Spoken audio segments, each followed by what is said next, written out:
Hello, my name is Kent Wong. I'm the director of the UCLA Labor Center, and I'm very pleased to introduce my good friend, Julie Su, who has just been confirmed as the Deputy Secretary of Labor for the United States. Julie Su has dedicated her life to advance the rights of working people in the state of California and across the country. She began as an attorney at the Asian Americans Advancing Justice, where she spearheaded the fight to represent and defend the Thai garment workers who had been held in slavery in El Monte, California. She went on to become the labor commissioner of the state of California, where she was responsible for enforcing wage and hour violations throughout California. And most recently, she has served as the California Secretary of Labor, where she has been at the forefront of defending worker rights, immigrant rights, women, workers, and communities of color.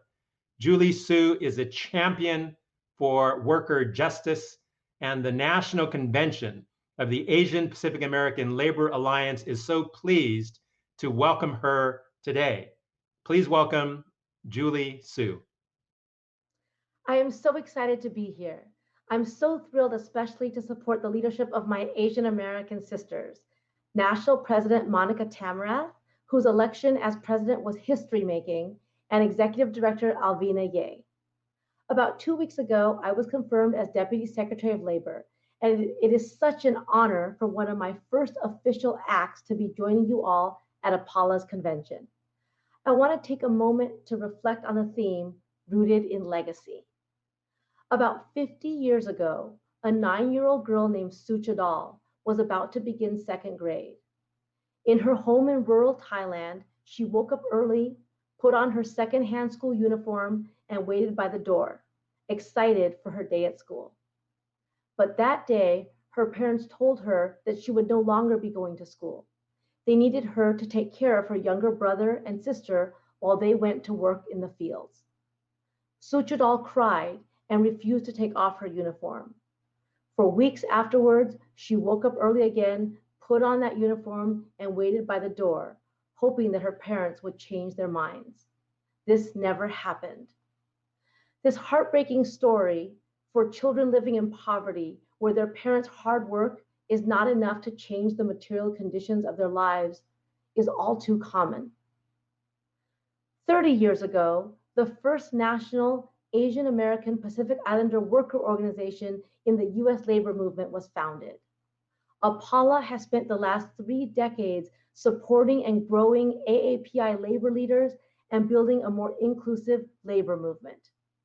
I am in awe of the work done by APALA, especially under Alvina's steady, excellent leadership, and Monica and all of the AAPI union leaders, and the visionary Kent Wong.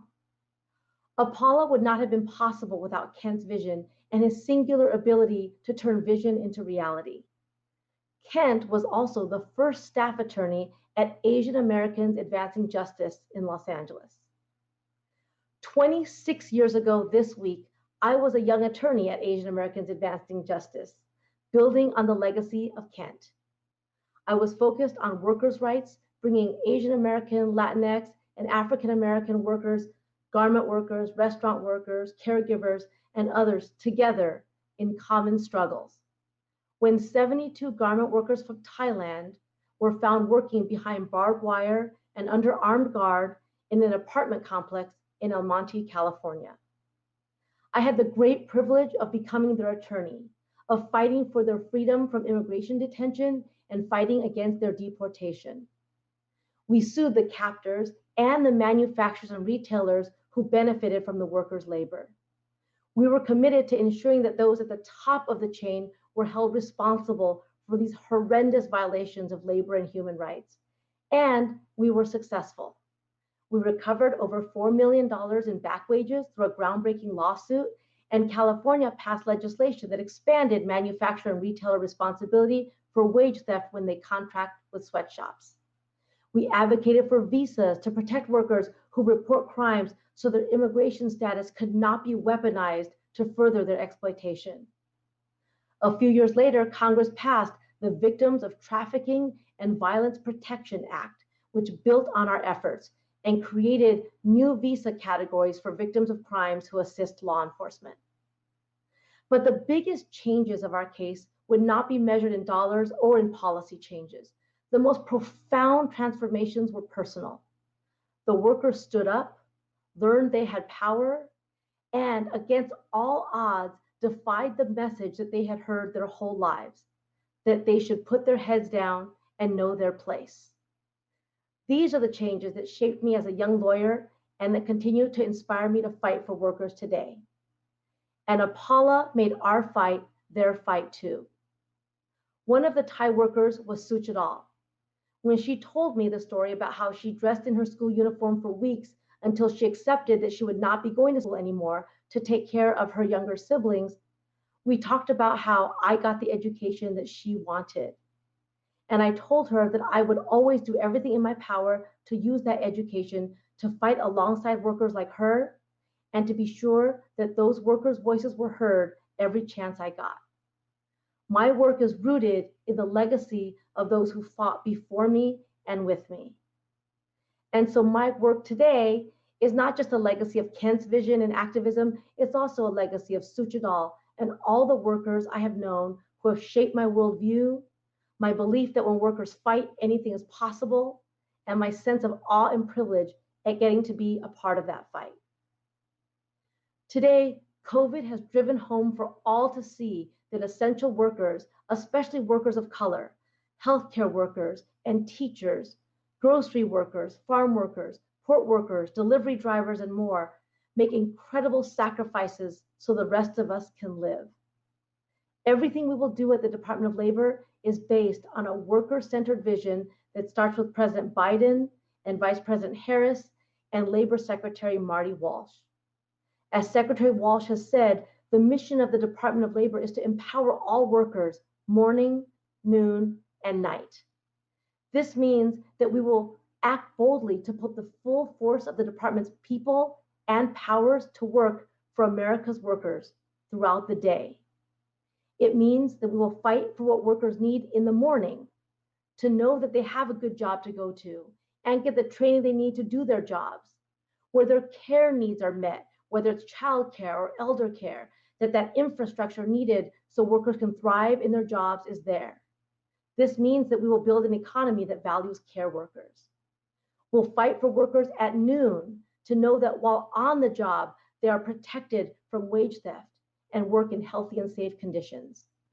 And we'll fight for workers at the end of the day, for security and retirement, workers' compensation when you get injured on the job, and a safety net so that when people become unemployed through no fault of their own, there's something there to catch them.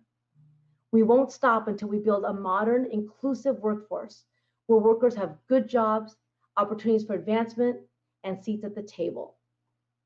In short, the mission of the Department of Labor has never been so closely aligned with the mission and values of Apala.